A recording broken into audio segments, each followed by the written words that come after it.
They say it's a big rich town. Oh, welcome back, guys, to Fog Entertainment. It is the series finale of Power Book 2, Ghost, Season 4, Episode 10. Did it deliver? 40 episodes of the first spin off since Power. No, I don't think this finale delivered. It is called Ghost in the Machine, and I thought it was all too cookie cutter. I thought it was all too nice. I think there was only one genuine surprise throughout the entire episode, which we'll get into right here, right now. But we begin the episode. We've got obviously Minei Tejada dead, confirmed. I mean, we knew she died last time out, which was a pretty big death, and I gave them credit, even though it did feel a bit too late. Um, she's dead. Then we see the Tejada family like, oh, we don't know who did this. We don't know who did this. Obviously, they don't want to reveal who's done it because they need to kill Noma. And obviously, if you're like, oh, it was Noma that done it, and then they go kill Noma, they're going to be the first suspects. So we see that go down.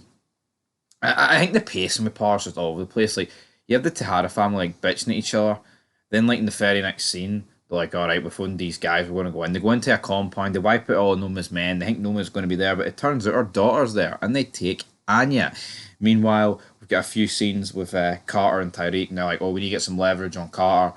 And then it's like, oh, look on his laptop here. He must have killed Detective Tate. And again, right, Carter did kill Tate. Kamal. Is it Kamal? I think it's Kamal Tate. He did kill Kamal Tate. But why are we sitting here? Like, it just feels so dumbed down. Like Effie explaining it on the laptop. It's like she's literally explaining it and dumbing it down to the viewer. To me, it just felt a bit forced. And Carter, like, really, this is the end for Detective Don Carter. Sits in a chair for most of this episode, and then once these guys find out about all the leverage, he's released. To me, this sucked. They then have Anya, Tyreek, and Braden and Effie show up and like, oh, all right, we're going to work together. Drew, you go in, put a virus on Tate's computer, wipe out the footage of us killing Seon, and we'll be in the money. Brilliant, isn't it? Meanwhile, all right, you guys are going to sort out Noma for us, which required Tyreek pretending to kidnap Anya, and then Anya tells him a safe house location, to which Tyreek drops her off. And for me, this was like the only genuine surprise of the episode, where Anya is walking up the stairs to reunite with her mother, and Diana puts like 5 rounds into her back, kills her, and she dies in Noma's arms. So again, that is, I mean, it's not a big character death, but it's the death of the main villains. It's the daughter dying of the main villain. So again, I guess it is a pretty big thing. And then after this, I don't know, the episode just, I think after this point, the episode just fell very, very flat. You had a scene with Carter returning. Drew was in his office. He plants the virus. Nico looks at Carter and he puts 2 and 2 together. Oh, look, he must have put the bullet in the evidence file there to switch things around. And then you've got him telling Drew, all right, I want you to kill Tyreek. But then Drew, Braden, and Tyreek take Carter at gunpoint, right? How about we squash this beef? And you implicate Nico is the one behind Tate's murder. And Tate's like, yeah, fuck it. And then Nico overhears all this and he comes in and arrests Tate. I just don't think all this evidence is pointing towards Tate. Carter. It would really hold up. Like, he knows so much about Tyreek. I don't. Honestly, but I mean, this is the last episode, so there's nothing really to go here with it. Again, like, there was no Rashad Tate in this episode, which I just feel is a complete waste of time. Like, the truth about his brother gets revealed here, and I think they've dropped the ball big time with Rashad Tate. Obviously, there was all that talk about him getting his own spin off, and by God, I would have preferred to have seen him get a bit of screen time this season. Then we head towards the finale of this episode with the Tejadas. They reminisce, oh, we're sad. Head of the family is no here. Let's kill Noma. Noma, turns out she's became an informant. Drew and Diana are told by Kane to stay back. He'll sacrifice himself. And he gets behind Noma. He's like, guys, you ready for that one last dance? Kills her. Brilliant. Flees. Gets shot by the police. Effie patches him up. Gives him money.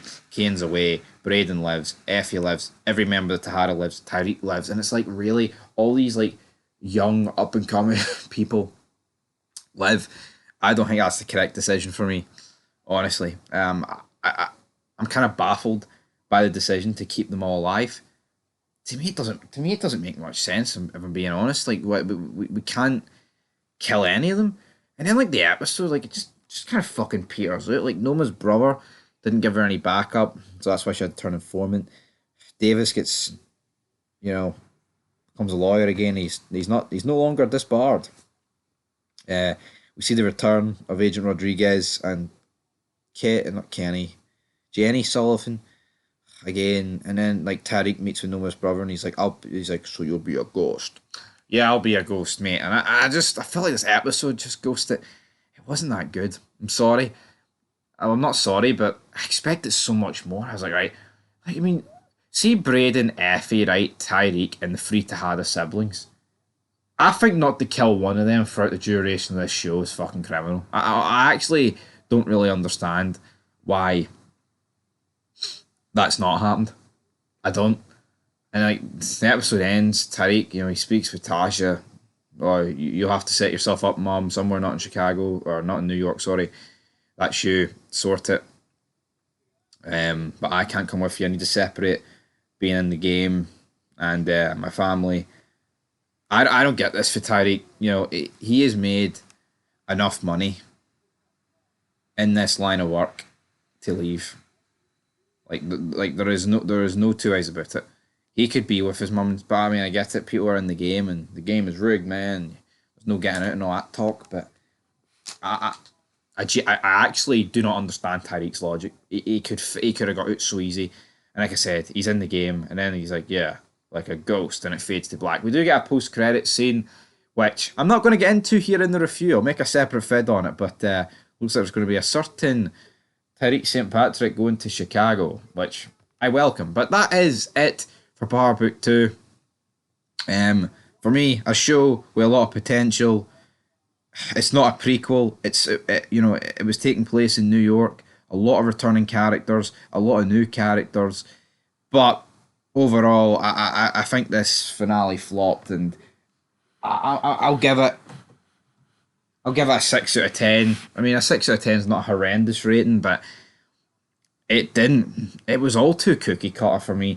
And to be honest, to rate the entire show, I'd probably give it a 6 out of 10 as well. Just leaves a wee bit to be desired.